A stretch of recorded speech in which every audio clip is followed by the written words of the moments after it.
السلام علیکم ورحمۃ اللہ وبرکاتہ۔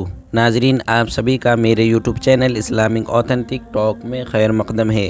ناظرین، آج کی اس ویڈیو میں حکیم الامت حضرت مولانا اشرف علی تھانوی رحمۃ اللہ علیہ کے دو ملفوظات آپ کے سامنے پیش کیے جائیں گے۔ حکیم الامت حضرت مولانا اشرف علی تھانوی کا پہلا ملفوظ کہ اللہ تعالیٰ جس کو جس حال میں رکھے اس کے لیے وہی بہتر ہے۔ ارشاد فرمایا کہ بہت سے مسلمان ایسے ہیں کہ ان کا ایمان تنگ دستی کی وجہ سے باقی ہے۔ اگر اللہ تعالیٰ ان کو غنی یعنی مالدار کر دیتا تو اس قدر طغیانی سرکشی کریں کہ کفر تک پہنچ جائے، اور بہت سے لوگ ایسے ہیں کہ ان کا ایمان ان کے غنا یعنی مالداری اور خوشحالی کی وجہ سے محفوظ ہے، ان پر تنگ دستی آ جائے تو کفر و الحاد میں مبتلا ہو جائیں۔ نیز فرمایا کہ شاید کسی غریب مفلس شخص کو شبہ ہو کہ ہماری نیت تو یہ ہے کہ اگر خدا تعالی ہم کو زیادہ سے زیادہ سامان دیں تو خوب نیک کام کریں اور اللہ تعالیٰ کے راستے میں خوب خرچ کریں، تو یاد رکھیے کہ اللہ تعالیٰ آپ سے زیادہ جانتے ہیں۔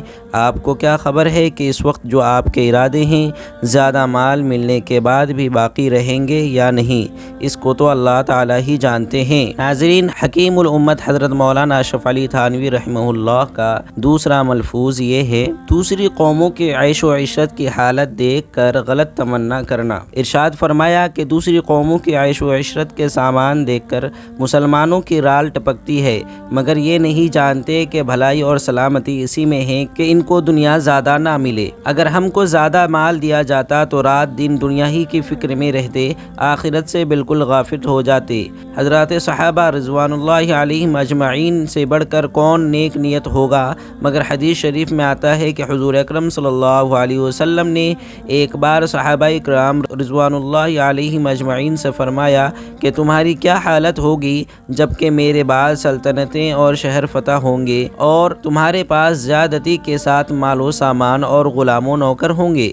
صحابہ کرام رضوان اللہ علیہم اجمعین نے عرض کیا: یا رسول اللہ، اس وقت ہم اللہ تعالیٰ کی عبادت کے لیے فارغ ہو جائیں گے۔ حضور اکرم صلی اللہ علیہ وسلم نے فرمایا کہ تمہاری یہ حالت اچھی ہے جو آج کل ہے۔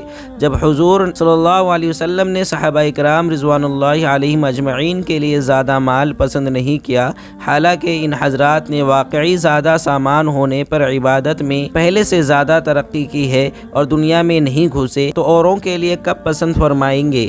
اس لیے مسلمانوں کو دوسری قوموں کا حال دیکھ کر رال نہ ٹپکانا چاہیے۔ یہ لوگ تو وہی لوگ ہیں جن کو ان کی نعمتیں دنیاوی زندگی میں ہی دے دی گئی ہیں، اور آخرت میں تو کافروں کے لیے عذاب ہی ہے۔